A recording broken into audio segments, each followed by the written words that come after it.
Yo, what's up mga ka-DIY? Eto na naman tayo, walang magawa sa buhay. Kaya eto na naman tayo, naghahanap ng mapagtritripan.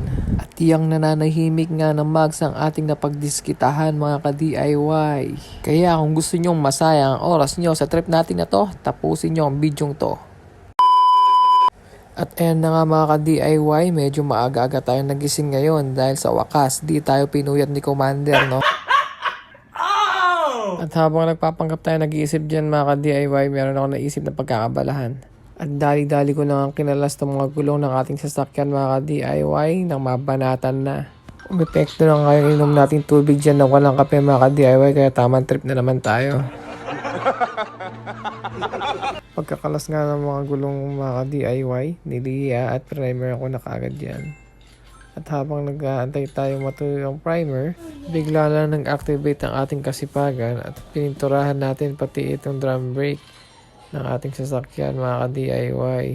Kung mapapansin nyo mga ka-DIY na nagbubuga na tayo ng base coat dyan.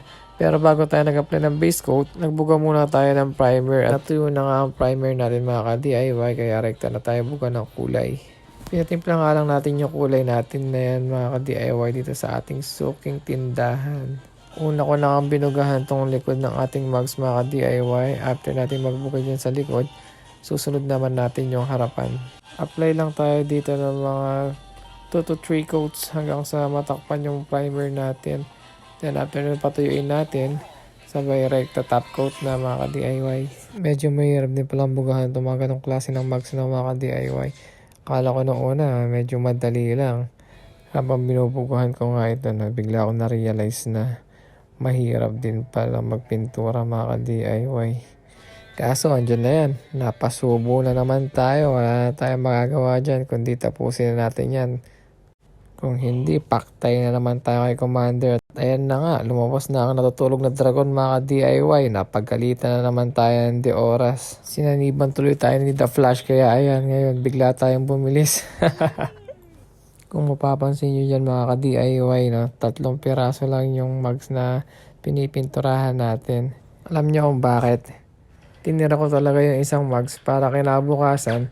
Di ko na ba problemahin kung anong gagawin na naman natin mga ka-DIY, di ba? Mindset ba? Mindset.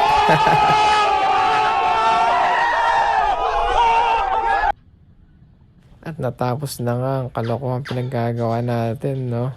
At aantay lang natin matuyo yan, saka natin isasalpak. Kaya hanggang dyan na lang mga ka-DIY.